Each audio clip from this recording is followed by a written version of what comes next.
Top quality और consistent performance के लिए सिर्फ सिल्वर पंप नाम याद रखना। अरब महासंग्राम की शुरुआत हो चुकी है। ईरान ने अब तक जितने पलटवार किए हैं वो सिर्फ प्रतिशोध की शुरुआत है। खमेनी ने साफ कह दिया है कि ईरानी मिसाइलों को रोकने वाले इजराइल के मददगार देश भी उसके निशाने पर होंगे और इसके साथ ही इजराइल के साथ युद्ध में शामिल अमेरिका पर भी ईरान भड़का हुआ है। अरब में अमेरिका के जितने भी सैन्य बेस हैं वो ईरान का टारगेट है।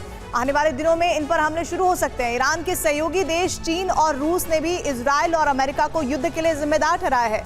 आशंका है कि अरब संग्राम क्लैश ऑफ टाइटन्स यानी महाशक्तियों के टकराव का आधार बन सकता है।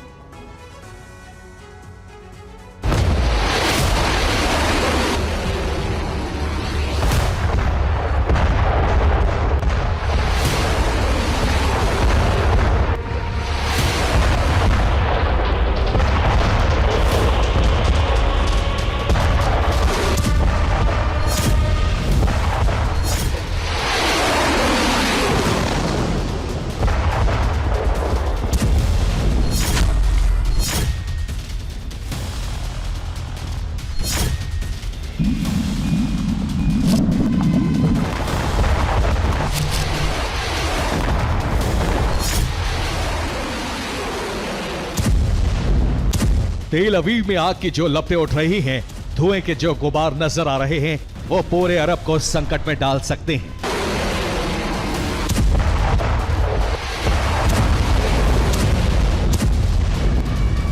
ईरान ने अभी प्रतिशोध की शुरुआत की है। सामरिक मामलों के जानकार मान रहे हैं कि अगले एक हफ्ते तक ईरान की मिसाइल और ड्रोन हमले इजराइल पर जारी रहेंगे।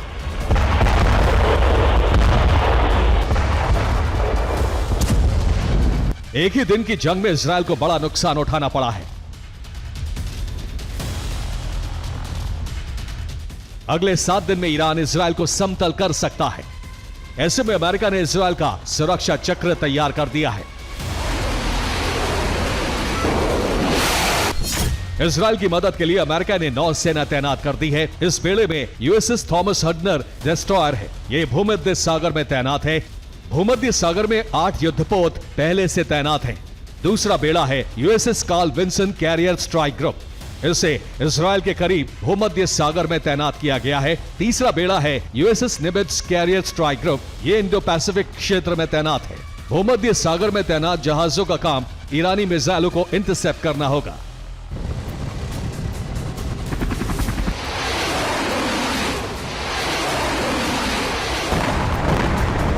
ईरान पर हमलों का बंदोबस्त भी अमेरिका ने ही किया था। एक रिपोर्ट से जानकारी मिली है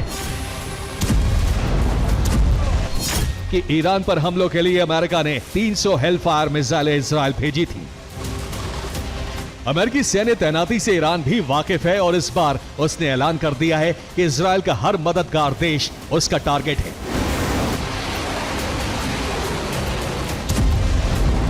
ईरान ने कई देशों से फोन पर बात की है। ब्रिटेन, फ्रांस, यूएसए, ईरानी विदेश मंत्रालय की बात हुई है। ईरान ने कहा है कि इजराइल पर लार्ज स्केल अटैक किए जाएंगे।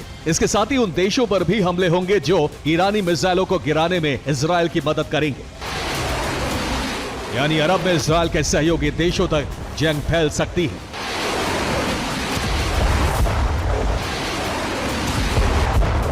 बीते साल ऑपरेशन 2 प्रॉमिस के दौरान अरब में इजराइल के सहयोगी देशों जॉर्डन, सऊदी अरब और यूएई ने ईरानी मिसाइलें रोकने में इजराइल को मदद दी थी।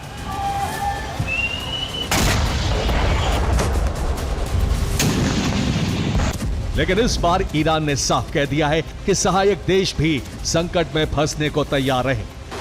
साफ है, जंग लंबी चलने वाली है और इसका पूरे अरब में विस्तार भी तय है, क्योंकि ईरान का पहला टारगेट अरब में अमेरिका के सैन्य ठिकाने हैं। इस वक्त अरब में अमेरिकी नौसेना और थल सेना की बड़ी तैनाती है। दरअसल मिडिल ईस्ट में करीब 60 जगहों पर अमेरिकी सेना की मौजूदगी है। इसमें 15 बड़े सैन्य बेस हैं, जबकि 45 जगहों पर छोटे समूहों में अमेरिका के जवान तैनात हैं। इसमें मिस्र से लेकर जॉर्डन, तुर्की, सीरिया, इराक, कुवैत, सऊदी अरब, बहरीन, कतर, यूएई और ओमान शामिल हैं। लेकिन ये सभी सैन्य बेस या ठिकाने ईरान की सरहद से 2000 किलोमीटर के अंदर मौजूद हैं। यानी अरब में मौजूद अमेरिका का हर बेस ईरान की रेंज में है। ईरान बदला लेने के लिए यहां अपनी मिसाइलों से तबाही मचा सकता है।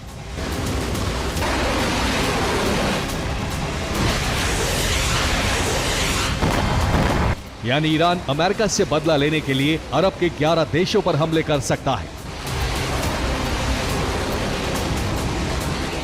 साफ है, इससे जंग और भड़केगी।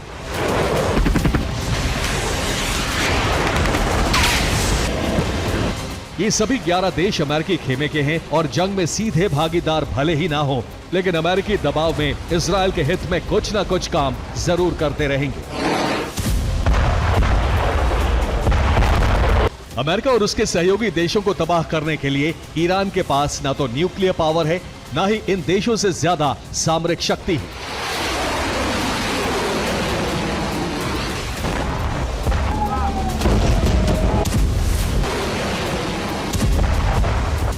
ऐसे में ईरान एक ऐसा कदम उठा सकता है जो अमेरिका और अरब को एक साथ चौपट करने की ताकत रखता है। ये कदम है स्ट्रेट ऑफ हॉर्मुज को ब्लॉक करना। इसकी चौड़ाई 55 से 95 किलोमीटर है। इसके उत्तरी हिस्से को ईरान कंट्रोल करता है, वहीं दक्षिणी हिस्से को ओमान और यूएई कंट्रोल करते हैं। ये फारस की खाड़ी और ओमान की खाड़ी को आपस में जोड़ने वाला जलमार्ग है। ईरान ने कहा है कि वो स्ट्रेट ऑफ हॉर्मुज को ब्लॉक कर सकता है।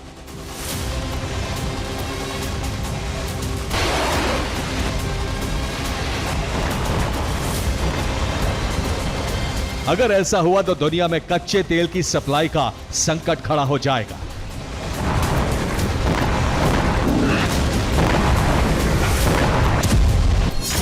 इस चेक पॉइंट से दुनिया का 20% तेल गुजरता है। यहां से हर रोज 2 करोड़ बैरल तेल की सप्लाई होती है। सबसे ज्यादा तेल चीन, जापान, भारत, दक्षिण कोरिया, सिंगापुर, थाईलैंड, पाकिस्तान और फिलीपींस को सप्लाई होता है।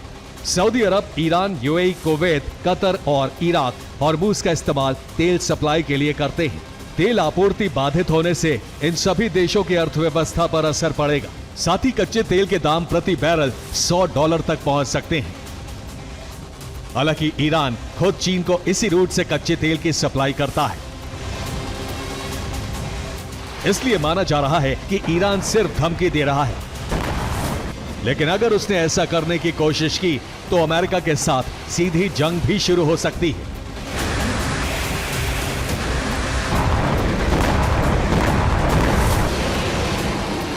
इसीलिए इजराइल और ईरान की जंग को अरब का एटमी संकट कहा जा रहा है।